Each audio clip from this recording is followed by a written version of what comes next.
Yn enw yw Elen Bowman a dwi'n gyfarwyddwr theatr.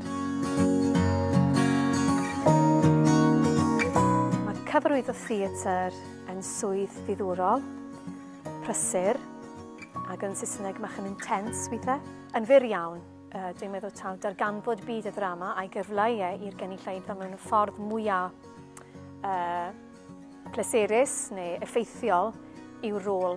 Ac mae yna nifer o wahanol swyddi bach o fewn y cyfarwyddo. I ni'n goffod dethol bob math o bobl i weithio gyda ni. Da ni'n dethol yr actorion wrth gwrs. Yn gynt na hynny, da ni'n dethol yr cynllunydd. Da ni'n gwneud cynllunydd sain, ond cynllunydd y set ei hunan. Ond hefyd trial meddwl beth yw anghenion y ddrama. Bydden ni'n gweud bod deall sut mae actorion yn gweithio, sut maen nhw'n meddwl, sut i gyfathrebu gyda nhw yn holl bwysig.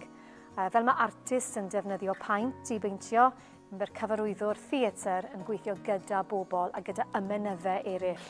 Felly mae'n bwysig iawn magu pethau fel parch at bobl, gweithio gyda'r gilydd fel grŵp, gallu deall sut mae seicoleg yn gweithio, nid yn unig yn y ddrama ond rhwng pobl, siwr i gael yr actor i gael y perfformiad gorau mas o'i hunain.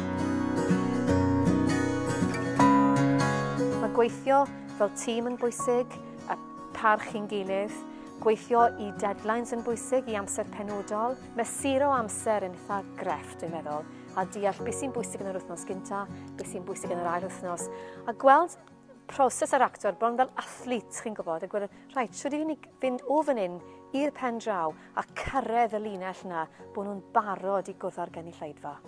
A beth bwysig yw bod chi'n cymryd y dram, dwi'n credu. Bod chi'n deall bob math o wahanol safleoedd yn y byd theatr.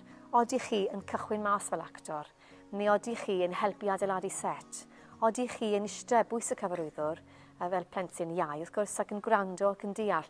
Mwyaf chi'n gosod eich hunan o fewn byd yr hyn i chi moyn anelu ato fe, y gorau oll.